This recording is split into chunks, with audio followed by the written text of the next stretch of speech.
Bilge, I wanted to introduce you to Dr. Desai. I don't know, Darshan, if you could turn your camera on. She's a mentor advisor to the Artificial Intelligence Committee at FXB Climate Advocates. And just an amazing professor. Great, nice meeting you. So, yeah, we have great hopes for this committee's work because you're going in the direction that we all want to move in. We are very excited. Thank you so much. Mrs. Weinstein, would you like to give a little introduction for the FXB Climate Advocates? Sure. So FXB Climate Advocates is a program that informs, empowers young people to act on the climate emergency. We support high school students to understand climate change solutions, and to take actions in their community. We have a network of 30 students across the United States and in other countries as well.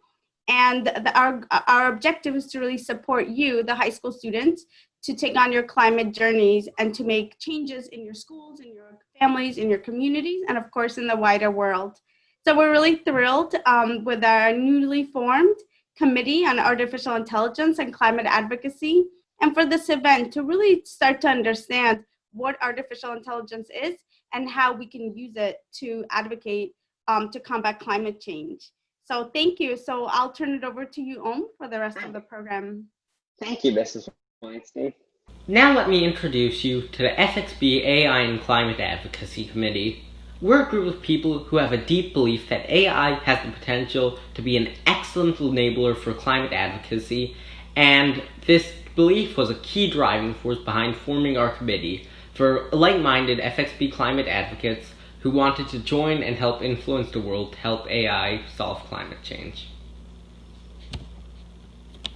Our vision is to build a platform comprised of ideas, knowledges, resources, mentors, and support to empower and inspire global young innovators, especially in remote parts of the world, to create AI-enabled sustainable solutions to unique local issues related to building capacity and climate resilience.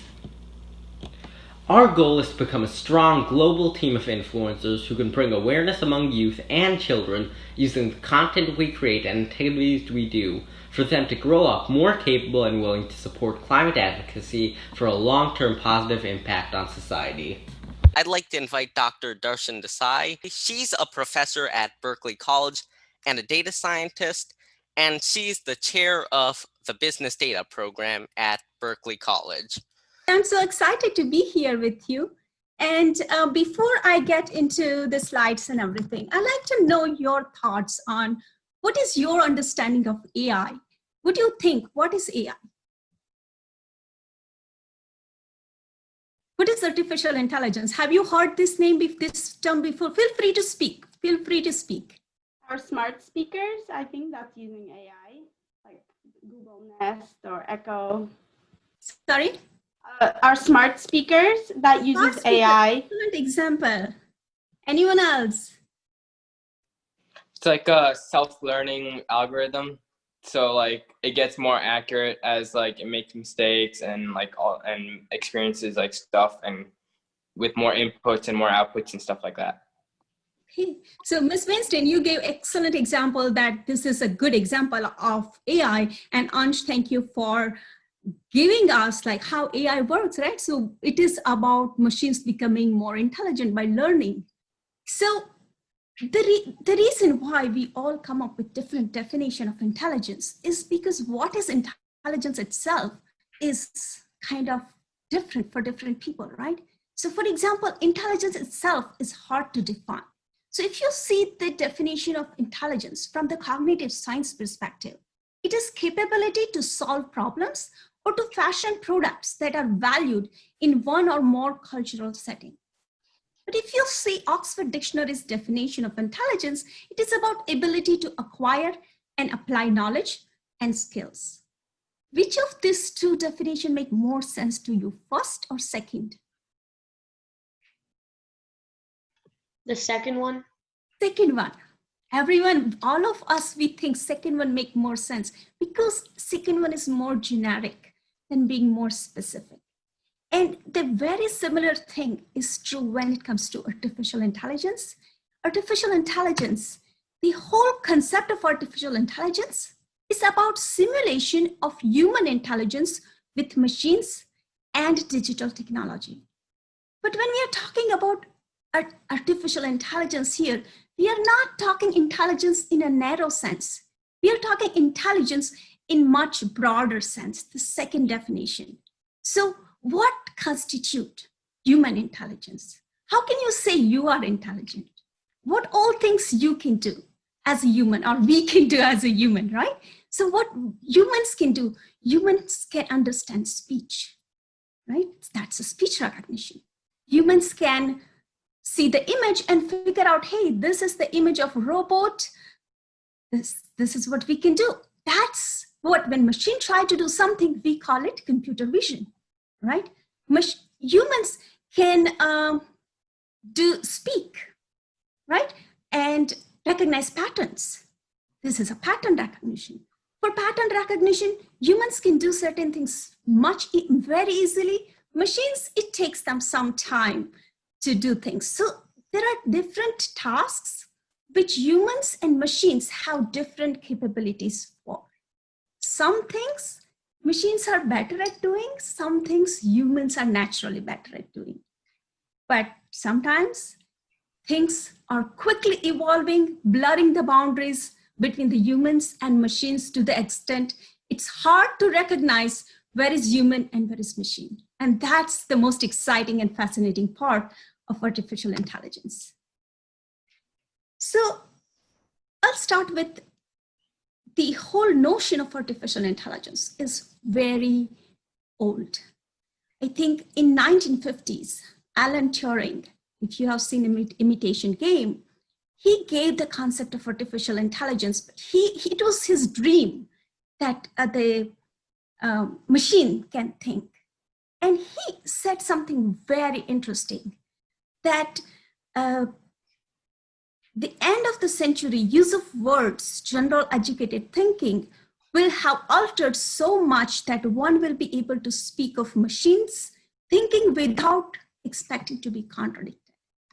John McCarthy, he's a father of artificial intelligence, first time coined this term in 1956. So even though Alan Turing used this term, machine intelligence, the word artificial intelligence was never used before. John McCarthy was the first one who uses. And initially it was defined as science and engineering of making intelligent machines. So as we talked, there are so many applications like autonomous vehicles like Tesla, supercomputer and AI platforms like IBM Watson, smartphones, wearable devices, augmented reality, drones, predictive modeling, virtual reality, chatbots, AI-driven climate modeling, robots. They all have some application of artificial intelligence involved. Another video for you. These are exciting times for artificial intelligence, or AI. But what is AI? AI is the science of making machines smart, using algorithms to allow computers to solve problems which used to be solved only by humans. AI already powers search engines, online shopping recommendations, and digital assistants. Radiologists can use AI to calculate the exact shape and volume of tumors, revolutionizing treatment. Astronomers use AI to find and evaluate exoplanets in distant solar systems. And unhappy motorists are using it to discover if they can overturn parking fines. The possibilities of AI are endless, from fraud prevention to developing new strategies to address climate change. AI technologies today are brilliant at analyzing vast amounts of data to learn to complete a particular task, a technique called machine learning. But AI is not good at transferring what it's learned from one type of task to another. Learning abstract concepts and one-shot learning, where a general rule is learned from a single experience, the sort of broad intelligence humans excel at. But even without achieving this broad intelligence, AI is raising questions. How might AI affect work? People will still be needed in the workplace, but jobs and roles are likely to change as some tasks become automated and new jobs are created. There is a risk that, at least in the short term, this could increase inequality if some people are disproportionately affected and benefits aren't widely shared across society. And what about social equality and fairness? Bias coming from AI systems, even if unintentional, could disproportionately affect some social groups, influencing anything from job prospects to treatment by the justice system. Technology can play a role in helping to manage bias, but people need to address big questions about how society wants to use AI. Technology with AI at its heart has the power to change the world. The more of us that engage with shaping its development, the more chance we have to ensure a better, fairer future with AI. So AI is kind of changing the world. But now the question is, if AI is changing the world, who is changing AI? Because as AI can be really biased, it is important to see that the people who are making AI or people who are changing this AI are the ones who are informed. And that's where I'm so impressed and inspired by your work on climate advocates of making AI more accessible to the larger group of diverse people. And that's what I really commend FXB and your committee for taking initiatives on. So I'll continue further on what is AI. There are two types of AI: strong AI and weak AI. Strong AI is generalized. It can solve more than one kind of problem. Weak AI is meant to deal with very specific scenarios. Which one should be more common? What is your guess? Strong or weak? Definitely weak. Definitely weak. Excellent. So you're right. Weak AI is more common than strong AI because when it comes to machines, humans are very good at doing generalized thing, multitasking, doing this and doing that and doing that. When it comes to machines, machines can be really, really good at specific things, but most of the AI development today are more in terms of weak AI. Weak not in terms of strength, weak in terms of how generalized it is. So examples of weak AI. So postal service zip code reader, always look for 5 handwritten digits. Logic would have to be completely redesigned to work in Canada, which includes 3 letters alternating with 3 digits. Now, would it take long for you to adapt for as a human? You can quickly adapt, but when it comes to machines, it's a lot of work. A self-driving car would be terrible at driving in the Indy 500 or Demolition Derby or off-roading. Siri, Alexa, Google Home can listen to you talk and understand what you are saying, but can't make any inferences. They are just read off of Google search results. So strong AI, what you might have watched in movies, it's more, and people are saying, I'm so scared of AI. When people say I'm really scared of AI, is generalized artificial intelligence. When we are thinking that AI can be strong and do many of the things or almost all of the things that humans do. For example, what if AI becomes smarter than you and start controlling you? For example, it was used in Space Odyssey. Another example is the Baymax in Big Hero.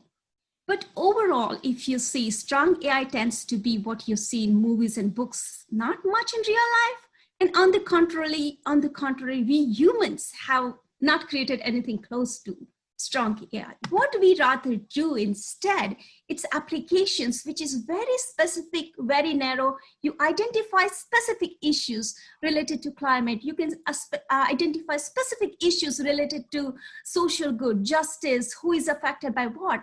And more specific you are in defining the problem, better will be your AI implementation. So there can be many different types of applications like natural language processing, sentiment analysis, speech recognition. Many different types of models can be applied like machine learning, neural networks, deep learning. There are different types of tools and opportunities are limitless. Thank you. So I will hand over to Om again.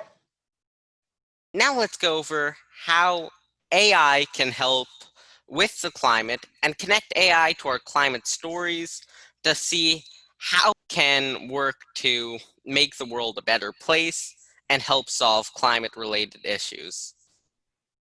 We know that there are a lot of problems that are keeping climate advocacy from continuing to progress, or at least making it slightly harder.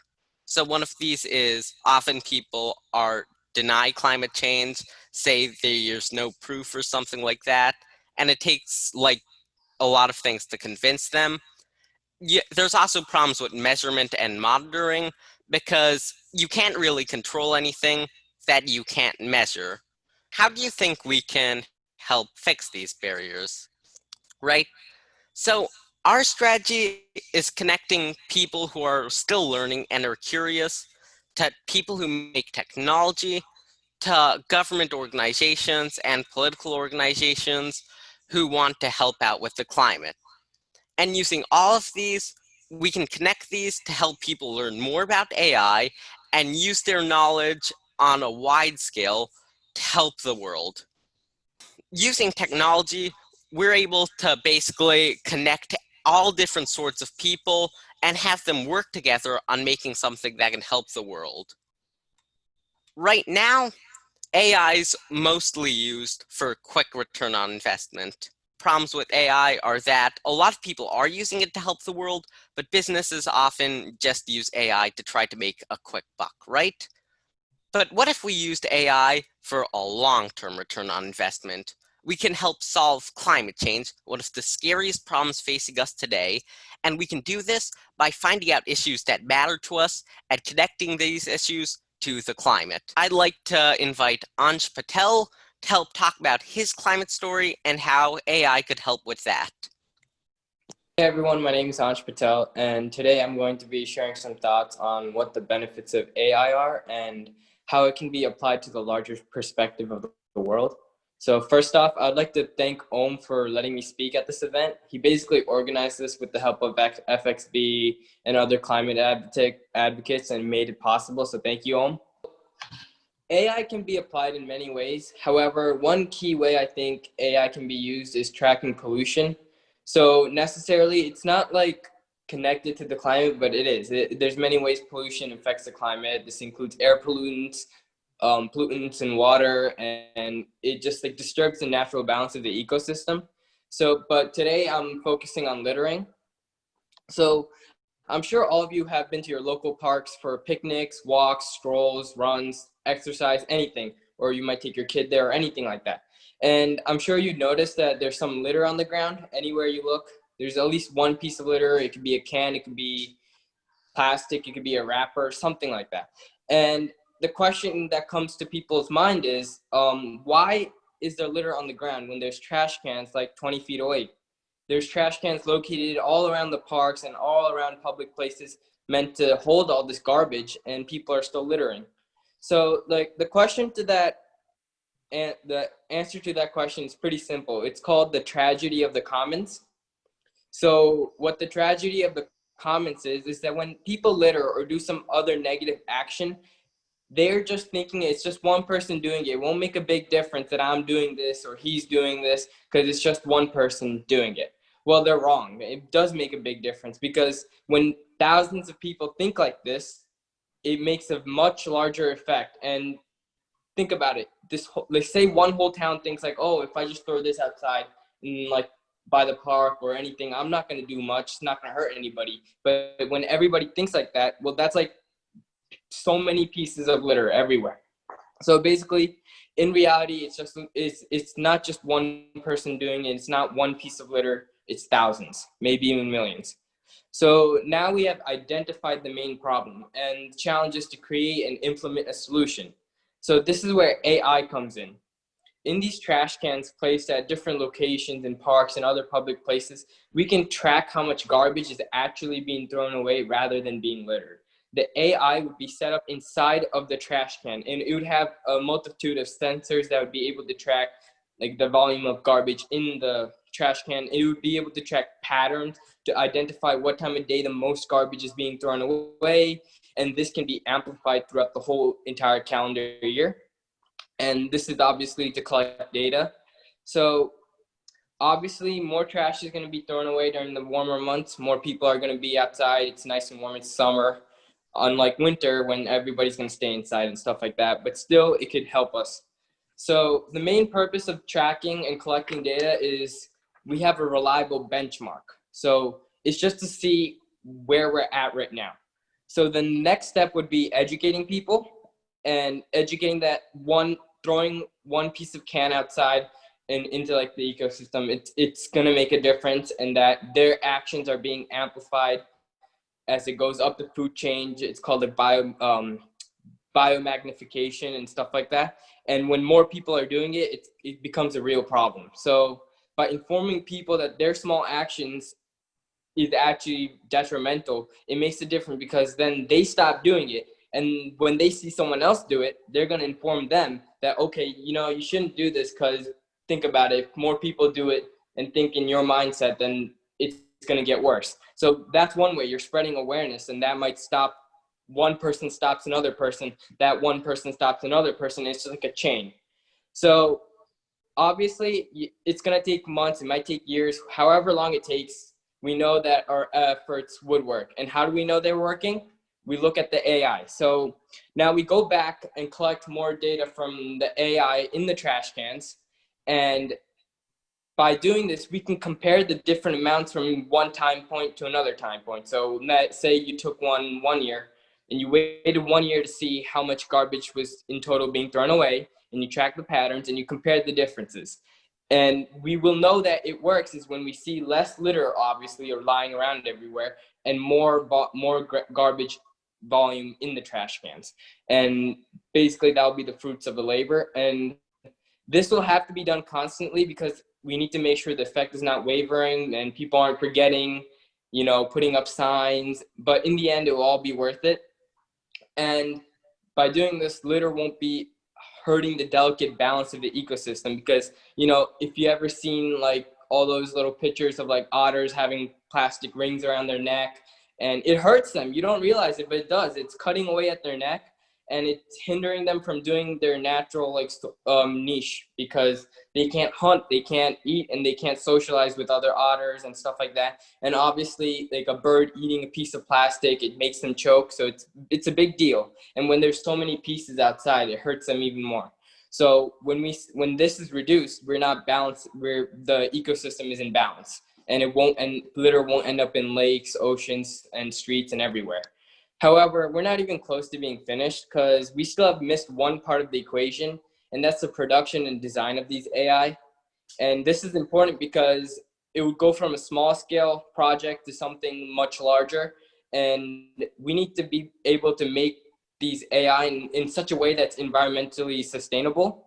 So we may be using recycled materials, powering them in a way that we're not maybe like renewable energy instead of like fossil fuels and stuff like that. And we would have to it would take manual labor to put them in the trash cans and keep their maintenance. So it's a big project, and this is why spreading awareness is so important, because the more people we can get in on this, the more helpful it would be.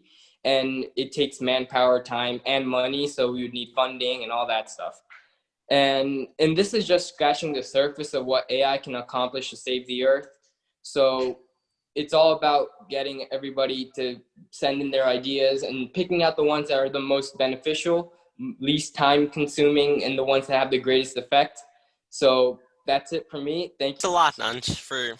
I was really interested by what you said about litter and how AI can be used to help like pass on the effects of the climate. So now I'm going to be presenting my own climate story. Basically, I've always loved like going outside and finding strange animals, right? So one of my favorite childhood memories was like one time I went to like another state, and like I went out looking for new kinds of snails, and I found like some really cool snails, and it always made me really happy every time I saw them. But the problem is that the climate's changing, and a lot of the effects of the climate are reducing habitats for animals that that would normally be out in the wild, and some of which are really necessary for the ecosystem. And so if you can help monitor movement of animals, you can help fix the ecosystem, and you can basically just help biodiversity and mitigate the effects of the climate on this. So I'd like to present one video from Google. So basically, the idea is that Google is trying to help save biodiversity by using technology and AI. Than we are of them. If you walk into a tropical forest,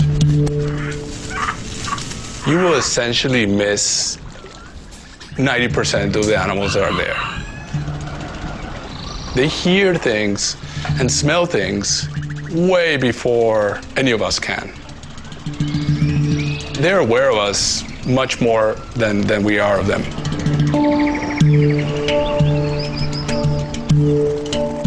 Ese es el armadillo. El armadillo gigante, sí. El más grande del mundo. Aquí, Uy. una danta mostrando Sí. el diente como sonriendo para la cámara. With camera traps and other passive sensors, we now have technologies that collect information no matter what. You can put them in a very large area, and then they will snap a picture of an animal going by. And the amount of information that you can get from them is incredible.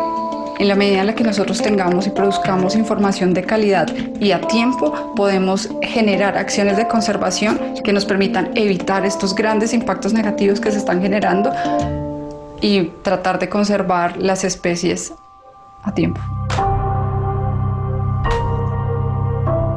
The report that came out from the Biodiversity Convention's scientific body was the first official UN report on the state of biological diversity of the planet.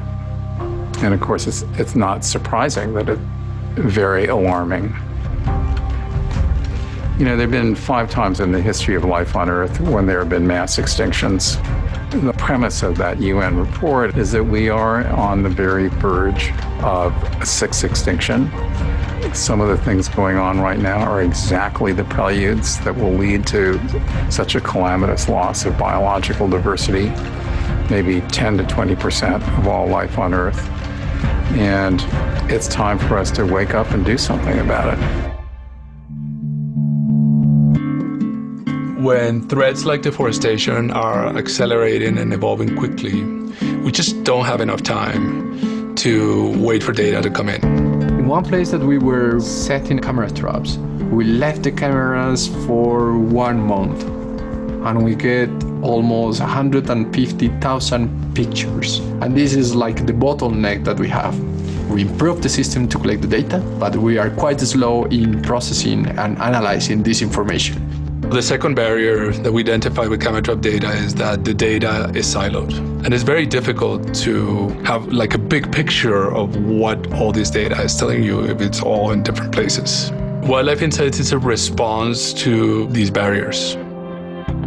Wildlife Insights is a cloud-based, AI-enabled platform that allows many different organizations to upload, store, manage, and share their data and derive meaningful insights from that data.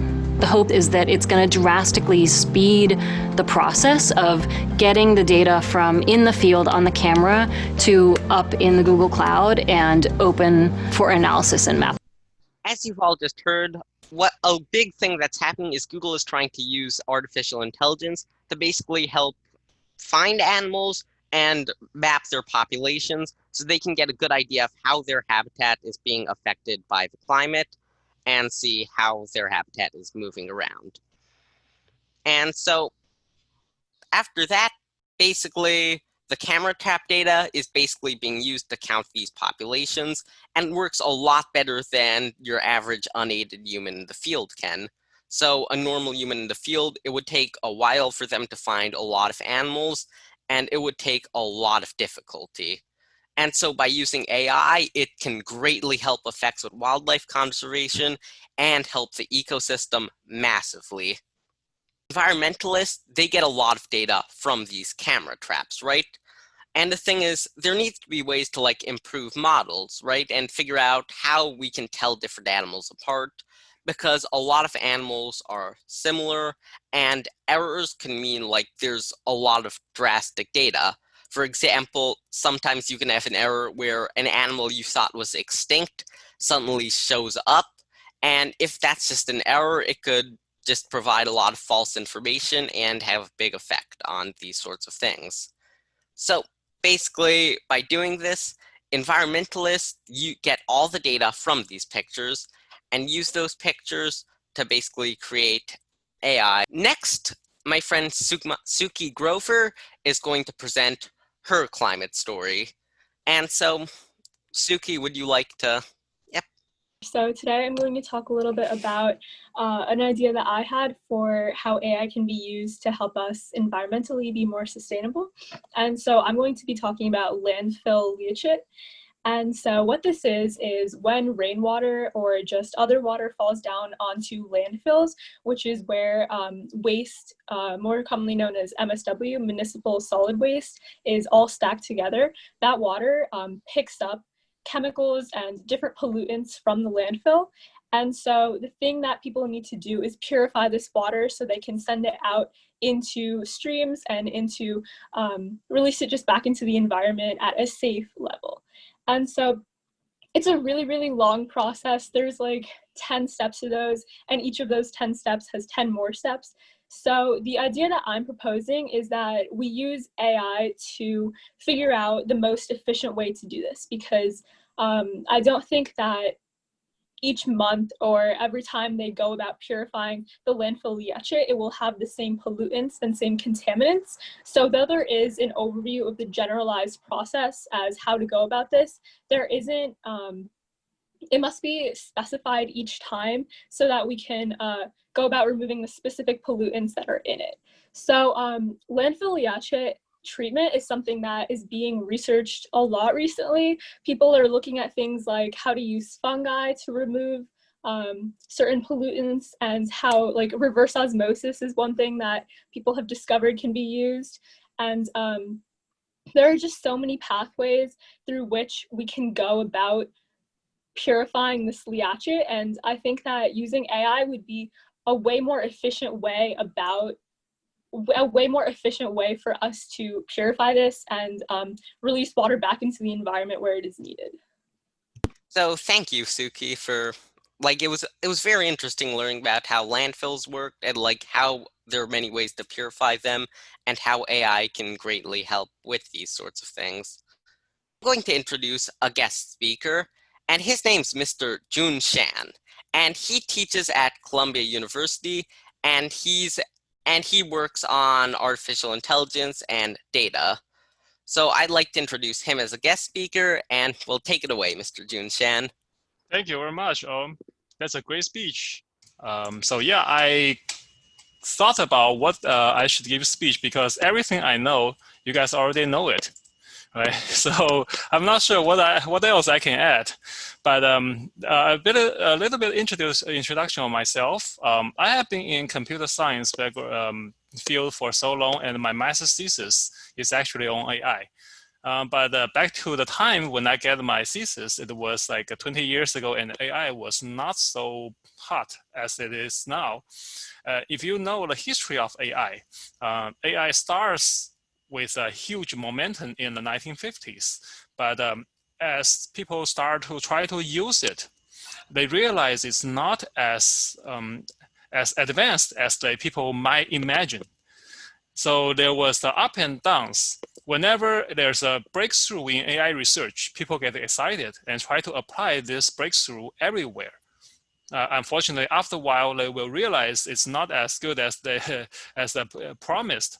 So they scale back a little.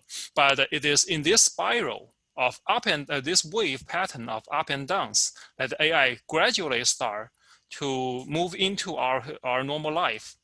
Like in 20 years ago, when I started when I worked on my master's thesis, we were all talking about AI as a pattern recognition or like a fuzzy logic, which both have been a part of our daily life now.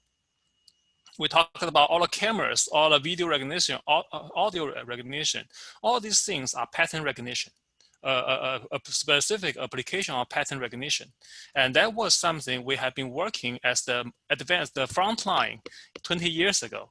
So what AI can do, what AI has been so hot, and climate change is also something that there was a lot of emphasis.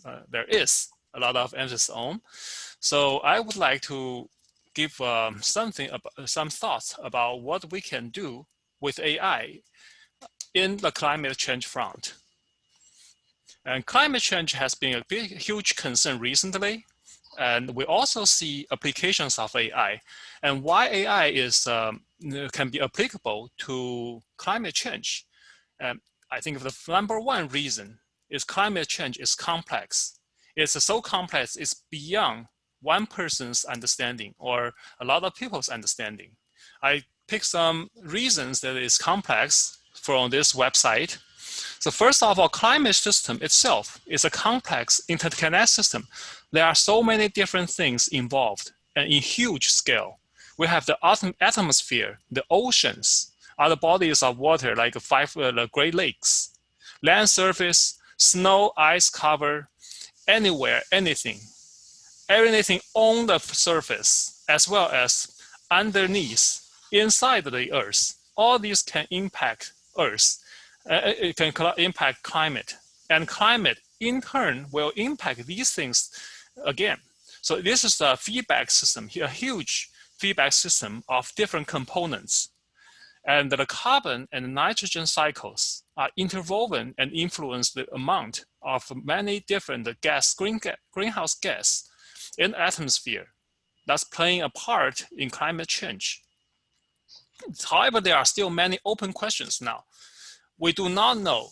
We know for sure there are certain patterns happening with the temperature. We know for sure there are certain things happening with land surface or ice cover, but we do not know how these are interacting with each other. For example, the concentration of carbon dioxide. We don't know enough about history. We only can observe there are up and downs, but how these are mapping with temperature is still fuzzy at this point. And there are things like changing Earth's climate are influenced by changes in the atmosphere composition of gas, right? And but then you see so many different gas, carbon dioxide, methane, and nitrous oxide. All these can play an important role, and all these can interact with each other. So this climate change, the whole model is so complex that we still don't have a good understanding. And we have a lot of observations. We know that, right? We know temperature are changing, temperature are rising. We know sea level may be changing, and we do see glaciers are shrinking. And also there are increasing acidification of oceans.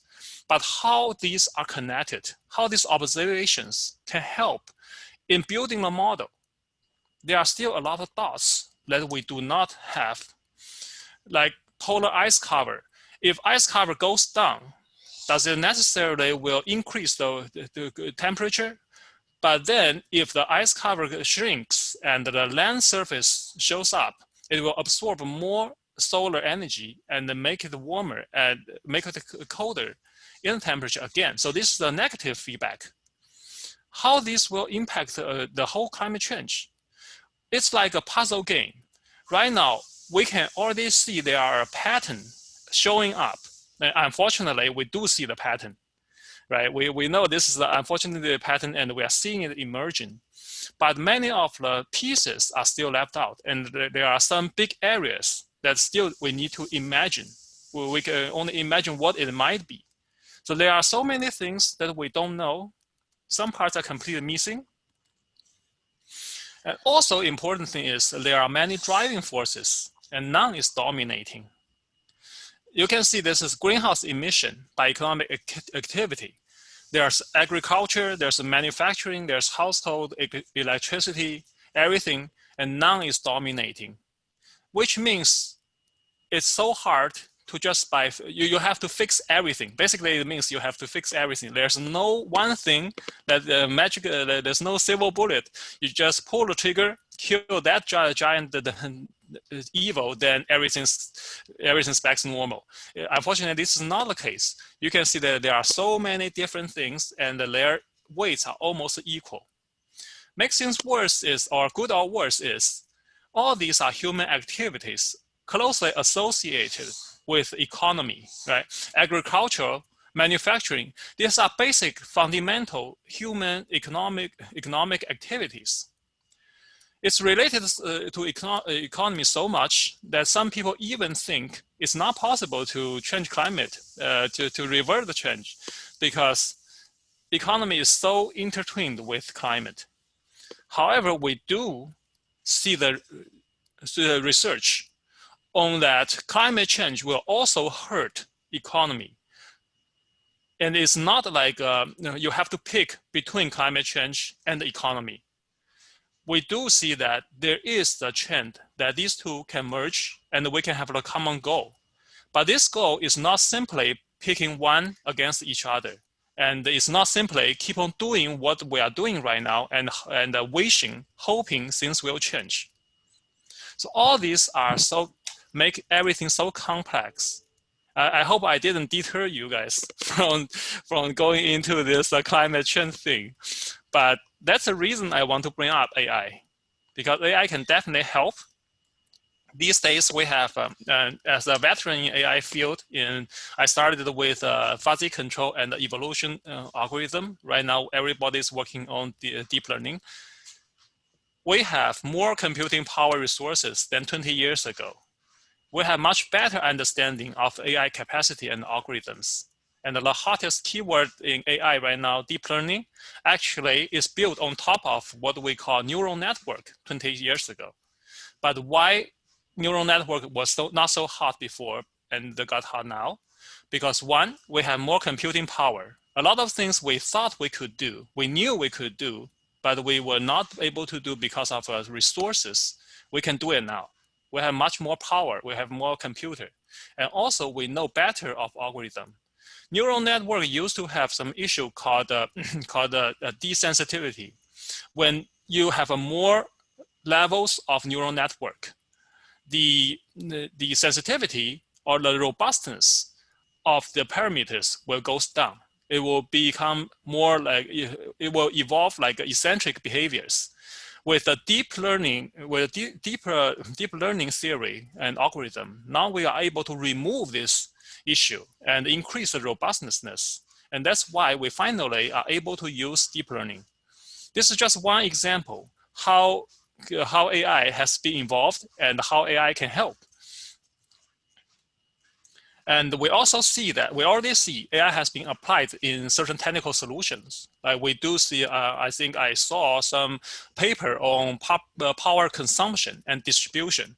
Like when you have different power plants, which power plant should work in full power at what time, so that you can reduce the cost and the waste of power. And also like energy use optimization within a building, within the city, all these things. So these are technical solutions, but what I'm looking at more, and I hope that your generation will be able to contribute more, is to find hidden patterns and the relations and go inside the climate model itself. The solutions I talked about are just like, I would say, they are good solutions, but they are just patch. We are putting patch to what is running right now. And I said, as I just said now, just before, we cannot expect we're doing the same thing and expecting things will change. We need to look more into climate change, the deep down reasoning behind it. And the AI can definitely help find hidden patterns and the relationships. So my master's thesis was on genetic algorithm, which is called evolution algorithm now. One of the most famous example of contribution of evolution algorithm is this antenna. This antenna was created using evolution algorithm and has an unusual structure that no human being can think of. It was, you can see all the twisted things and all the branches coming out. No human being would design this thing. Yet it can meet a challenging set of mission requirements better than any human design. So apparently there are patterns out there that with the logical thinking and the in-box thinking of our human being, we will not be able to do. But with the AI, the frontier is much more broader. It can explore anywhere it wants, and it can help us find unrecognized patterns. and doing some research. And sometimes unbelievable, well, like this one. The US crude oil import from Norway is directly related with driver killed in collision with railway train. So this is some pattern, apparently it's just coincidence. But when I see this, in addition to thinking this is some kind of laughable matter, I also think that in the complex system like climate change, there are a lot of things that we cannot necessarily put together and doing some comparison or relationship analysis. But AI can do that just like this. This may be just some coincidence, but in a system, what if we find a coincidence and it turn out to be relative, right? There are a lot of examples in scientific history that whatever you discover was completely different from what you try to do in the very beginning. And this is something that AI can help in finding hidden patterns. But on the other hand, I'm not saying that AI will do everything for us so that we can save us, including doing our homework, and we can save our time and enjoy. That's not the case. AI can provide more observations, but it will not provide conclusions or solutions. So AI can find a large amount of patterns, but it's not going to save us work. We still need to study the patterns and find out why. Find out why, and we will come up with a critical mission that what to do in order to reverse the trend. So don't get scared by AI. I think there's a lot of stories, horrible stories out there saying that AI is ending the human ruling of the earth, which I think is not the truth. AI is still in humans' hand, and human will control AI as far as we can see. General AI, as we talked about it, is still very far away. Right now, we are more working on specialized AI, that some techniques that will resolve one or two items. But I think in the end, we are gearing towards general AI. And why? I think a very important reason that we can relate to climate change is that climate change is something that will always happen, and we want to recognize how important it is and how it will impact us. Let's say, probably not in my generation, but in your generation, you are able to revert all the things we have done and remove all the human footprint on the climate change. Does this mean we do not study climate change anymore? Apparently not. Here's a temperature chart of the past 1 million years. You can clearly see two things. One, we do have a huge increase here. And research suggests that human impact is critical in this increase. And you can see that it's actually increasing much further than previous history. But even if we can reverse all the human footprint, there still will be climate change, right? So they changed the name from global warming to climate change, which I think is a good step towards the right direction, because climate will always change. We always need to understand why it's changing and how it's impacting us. And in this front, I think AI can always help. And it's up to your generation to do it. And you already have the tool. You have better tool, and I'm sure you will have a better future. All right, thank you very much. Thank you for having me here. Thank you so much, Mr. Junshan. It was really interesting listening to you talk about artificial intelligence and the complexities involved with the climate and how artificial intelligence can help with those complexities. Pleasure. Thank you. My pleasure. Right. So now we're going to walk you through it. So to a lot of you, AI might seem like something that's not something you can do, right? It's just this horrendously complex thing that you need like 10 years to study or something. But it's actually really easy to make even just a small AI program, right? So anyone can do it really quickly, and they can they can start using this AI to help out actual people and actually help out the climate. So Sid is going to demonstrate a basic program that can distinguish using AI to help people out. Great, thank you. Hi everybody, my name is Siddhant Desai. You can call me Sid.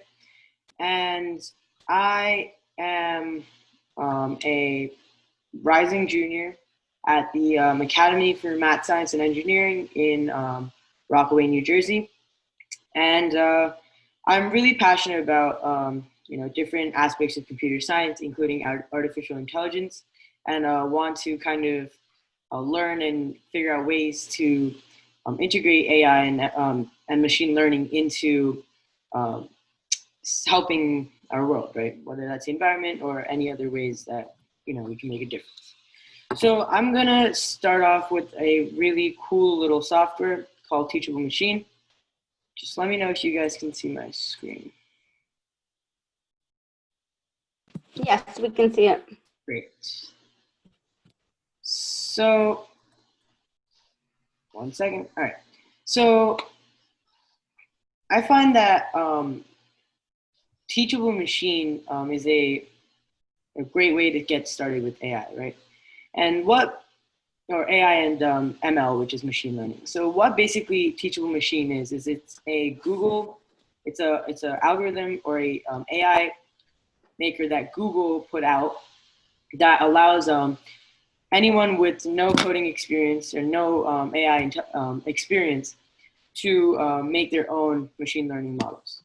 And it's very simple, it's very hands-on, and I think that once you guys kind of get like a hang of it, it's very easy to use.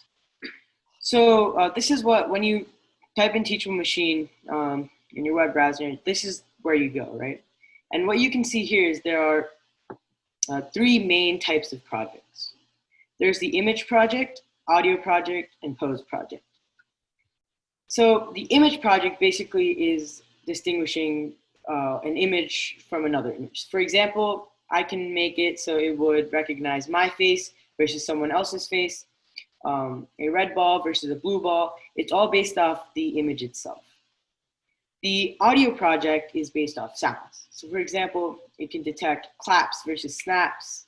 It can detect a dog versus a cat based off like a bark or a meow. And it is able to take the sound and create distinguishes between them. And the last one is the pose project. And basically, the pose project allows you to create or distinguish between different body movements. For example, you can do jumping jacks versus push-ups or something along those lines. You create markers on each one of the indexes like shown in this picture where you want the pose to be. And then you can set different aspects for the machine learning to kind of pick up on the poses. So I think the easiest to use and probably the most intuitive would be the image project. So we're going to do a really quick demo with the image project based algorithm. So when you click on image project, you're brought up on this screen.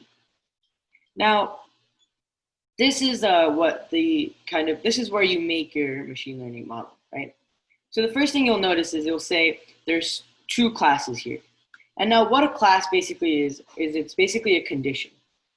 You can set these classes to be whatever you want, right? You can set this, for example, to be my face versus, let's just say, Om's face. Now we would filter in images in each one of these classes and it would be able to recognize what whose face it is. You can have as many classes as you want, and you can add a class by clicking this button right here. So let's say I wanted to have a third face, I could upload it here. Now for our first model, let's do one based off of color. So I will, give me 1 second.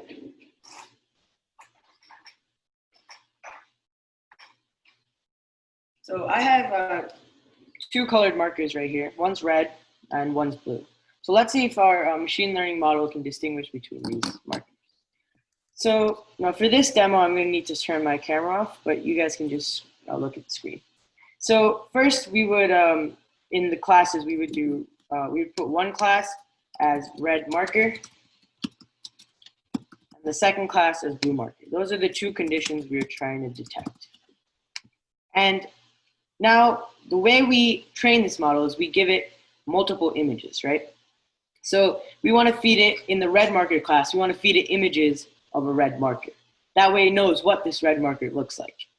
So let's, and there's two ways to feed it images, right? So the first is using this upload feature. So if you have, suppose, images of something on your phone, you can upload them directly to Teachable Machine. The second one, which we're going to be using, is the webcam feature. So we open up the webcam, and what basically we do is we hold up our red marker. So I'm going to try to get out of the frame, but I will just show it the red marker, and I'm going to click record to try and take pictures. So you can see it's taking samples. I'm going to move it around, spin it around.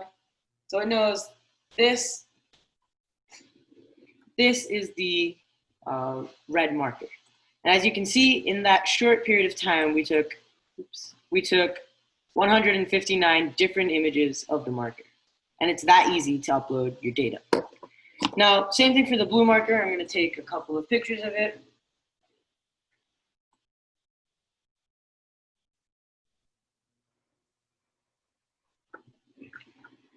So as you can see, we now have 120 samples of the blue marker. And you can take as many pictures as you want, but just keep in mind, the more samples that you have, the more accurate your model will be.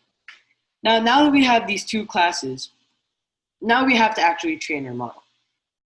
And the great thing about Teachable Machine is it makes training the model very, very easy. So, just 1 second.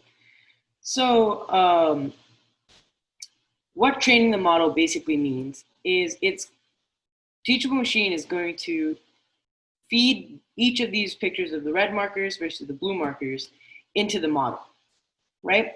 And based off those pictures, it's going to be able to make the best guess. It's going to detect each of the pictures, and every time it's going to make a guess. And every time it gets it wrong, it's going to keep on improving its model until it's as accurate as possible with the given amount of samples. So all you have to do to train is you click this train model button, and this may take a couple of minutes, but it's going to take all these images, parsing it through, and it's going to train our model. So let's just give it about a minute or so, hopefully.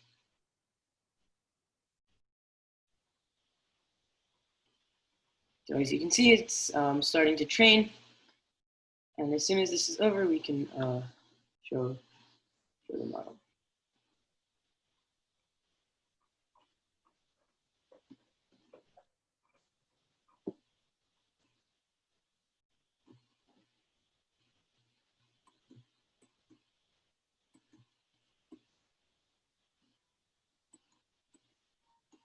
Great. So the model has been trained, and now we can test it very easily. So if I hold out our blue marker, as you can see, it's showing with great confidence, around 90% that it's the blue marker. Let me try to fix my Now, if I show the red marker, you can see it's showing with really good confidence that it's the red marker. And this is pretty much how simple it is, right? Now, as you can see, like one extra feature we can add, let's just turn this off. When the model detects me, right? When it detects no marker, it's automatically defaulting to the red marker. But let's say we don't want that, right? So this is where we can add a new class. We can add a class that says backgrounds, and this can be anything, right? But for now, let's, for the sake of the demo, let's just keep it as the background is going to be my face. So for the background, let's add some pictures of me. So I'm just going to record, move my head around, and try to take as many different pictures of myself as possible. Great. And now, again, we train our model. And basically what we did by adding these background pictures is now that when I'm on the screen, it's not going to assume it's a marker.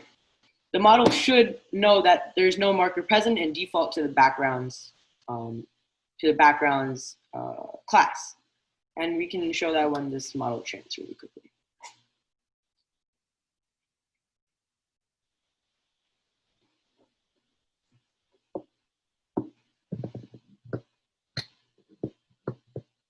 Just give it 30 seconds and it should train.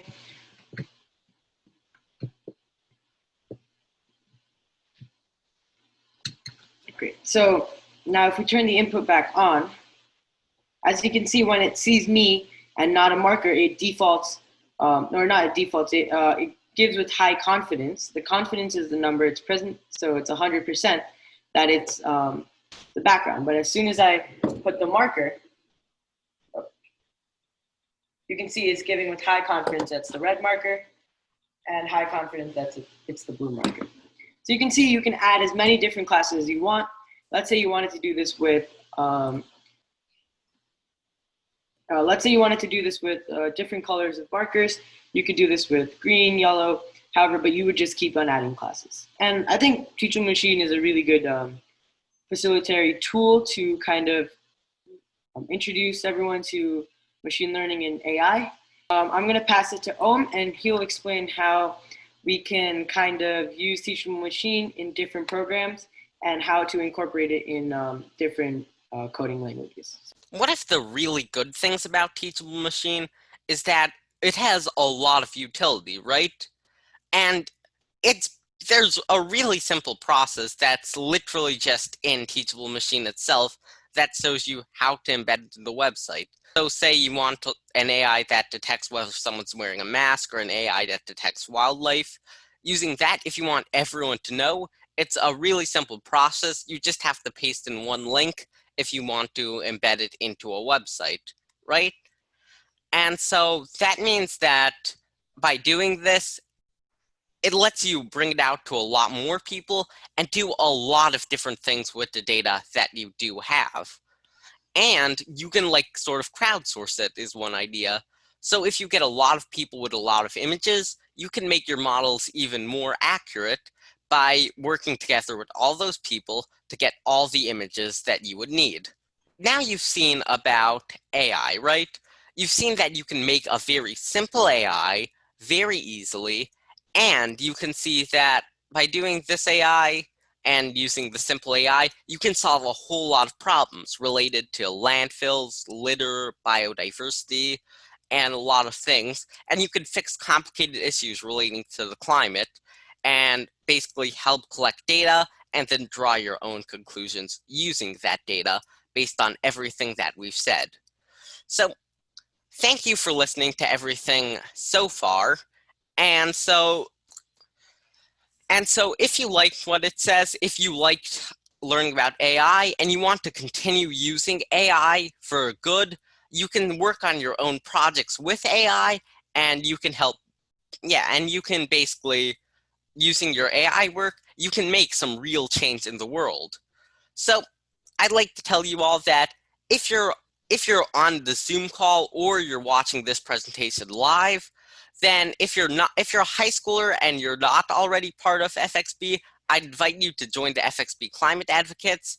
And if you are part of FXB and you're interested in AI and helping, I'd invite you to join our AI committee so you can do more and let people know how useful AI can be and do things like that. So any ideas you've heard in this presentation, you can do a lot of things with them. So say you want to write something quick about one of the ideas, say you wanted to make your own project, you can do any of those things. So I'd like to bring it as a question to all of you. Do you guys have any ideas as to what you could do based on the things we've learned? While people are waiting to respond to your very good question, could I just say something? Sure. I have another meeting, so I need to leave you, but I am so excited. You guys are doing a brilliant job. This presentation has been most interesting. Thank you. I hope we could increase the number of people who are joining your group, because I think more creative minds work together, we always get better results, but I can't tell you how proud I am of your work. So thank you for being part of us, and thank you for Karina, for somehow getting in touch with you and having you work with us, because you are realization of our dreams. Young, brilliant minds working for the good of the world. Thank you so much. Bye-bye. Bye. Thank you so much. Hey, Kat in the chat. I think that would be a really good idea for using AI to help with food security. So one idea that honestly we were trying to think of how to make it in a climate story, but we hadn't fleshed it out completely. But if you want to like work on it, you can. One idea was like talking about food waste and like helping to get the total amount of food by reducing food waste, by using AI to measure the amount of food that's wasted and like figuring out where the best place to send food would be. So if you wanted to work on something like that, that would be really cool. So yeah, thank you. So yeah, any other ideas? Climate advocates, among the different students, there are different passions or things that people are interested in. So I wonder if everyone, you know, in the broader group as well, would be interesting to think about how examples of how AI, you know, can be used to diminish fast fashion, or, you know, protect oceans, or composting that Suki's starting, or just like the different projects that advocates already have working. I would love to think about how we can, you know, if there are any simple or feasible ways to incorporate AI to make the project more impactful, more meaningful. Right. There is one more question I read in the chat. How can we make these ideas real? So I guess I can answer that. So, Annalie, the idea would be that, like, we can make these ideas real by basically working on them, and like, maybe we can like start with something basic, get ideas from a lot of different people on improvement, and basically just after we make something basic, continue improving it, and then get other people to work on these, get other people to accept these ideas, and theoretically a lot of these ideas would often be used.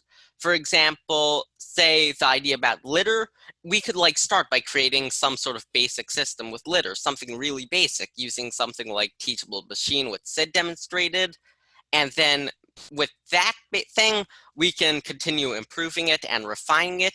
And if we can get it accepted by a lot of people, we can make it like a common thing to be able to use AI to track how much litter you have and make the world a cleaner place. Yeah, does that answer your question? Yeah. Yeah, I think like some of these ideas, I think they're really good, but they're also super big on a much larger scale, like whether it's like looking at weather or animals, food security. So yeah, we can. I like the some of the more local ideas, like with trash or litter or composting. I think that's something we could start with. Again, a lot of big ideas are often just start out as local ideas. So for example, for biodiversity, you could start by setting up something for endangered animals in your own backyard. The next step, what are some of the next steps for the AI committee? So I guess some of the next steps we could do is, for example, we could take one of the ideas that we found really compelling from here, and we could basically just elaborate on that more and write something, maybe make like a really simple prototype. Another thing we could do is start making videos, and like start making and posting videos demonstrating things you can do with AI to help out with the environment, and maybe implementing some small things. That's a really good, yeah, those are some good next steps. You know, maybe, oh, I thought I heard noise. You know, maybe and the committee, maybe you guys could do like a little survey and ask, like, so we have 30 high school students, like what are like some of the most frustrating kind of things, you know, around climate change. So I know a lot of people be frustrated around littering that we had talked about today. And so maybe crowdsource a few kind of topics, you know, small kind of things that are really interesting to the group, and then, you know, work as a committee and invite others obviously as well to think to how we can use AI. I know that like schools, making schools more sustainable. So whether it's like removing plastic from the school, although now I guess since it'll be a lot of online and no more cafeteria, now it's irrelevant. So I think it's worth doing a survey, but I know there are definitely like kind of like a few topics that people, you know, that may resonate with the big critical mass of the climate advocates that could be interesting for you guys to kind of start developing. So I think this is great. I think we've gotten a lot, you know, we've gotten very far today. I definitely understand a lot more what AI is than I did before. And I have really concrete examples of how it can be used, which is really great. And so, and Sid made it so doable. Like I had I mean, that's amazing. That's like it's actually like doable in our lives, right? Not like something so complex that I would need my doctorate that I will never get. I think that's one of the great things about AI, especially in today's day and age. It's so accessible and quite honestly easy to learn. So I think it's something that a lot of people can kind of take on and approach. Okay. So thank you everybody for listening to us. Thank you everybody for following along as we talked. And I really hope you guys continue to think about AI and maybe work on some AI projects by yourself. So thanks everyone. Goodbye. Thank you for your hard work. Thank you. Bye. Bye.